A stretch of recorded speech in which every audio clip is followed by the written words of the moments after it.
Bonjour à tous. Témoigner par l'esprit, un thème intéressant qui cette semaine va nous demander de nous arrêter entre autres sur le texte de Jean 15. Un passage qu'on connaît bien, qui fait partie du dernier discours de Jésus dans cet évangile, juste avant arrestation, mise à mort. Lorsque vous savez que ce sont les dernières paroles que vous pourrez partager avec vos proches, en général vous allez parler de ce qui est essentiel pour vous et c'est ce que Jésus va faire ici. Et parmi cet essentiel, eh bien, une grande place est donnée aux enseignements concernant le Saint-Esprit. C'est intéressant d'observer que dans ce chapitre du cep et des sarments, on a presque l'impression à la première lecture que le Saint-Esprit n'est pas présent, pas cité. Jésus parle du vigneron, le Père, du cep lui-même, des sarments, c'est-à-dire nous, mais pas de mention du Saint-Esprit. Il apparaît qu'à la toute fin, versets 26-27.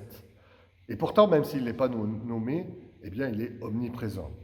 Dans le contexte déjà, ce qui précède notre chapitre, c'est la promesse de la venue du Saint-Esprit au chapitre 14. Et ce qui va suivre, c'est un discours sur l'action du Saint-Esprit, chapitre 16. Et au centre, le cep et les sarments. Alors on se doute bien que s'ils veulent porter du fruit, c'est bien de la sève dont ils ont besoin. Cette sève donnée par le cep qui, bien que non citée, effectivement est omniprésente, le Saint-Esprit. Alors un verset clé. Sans moi, vous ne pouvez rien faire. Et oui, rien faire. Notamment le témoignage correct auprès de ceux qui nous entourent.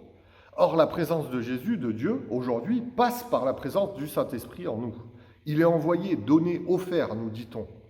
Pas besoin donc de passer des heures à le réclamer à Dieu. Simplement, eh bien, c'est à nous de l'accepter, de lui laisser de la place.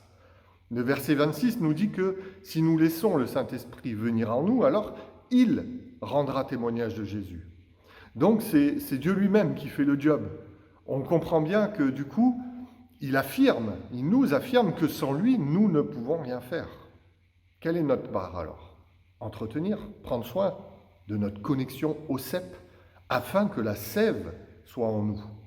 Si on devait résumer ce chapitre en un seul mot, on pourrait peut-être utiliser celui qui revient vraiment beaucoup, demeurer. Voilà notre part, demeurer en lui. Bonne étude à tous.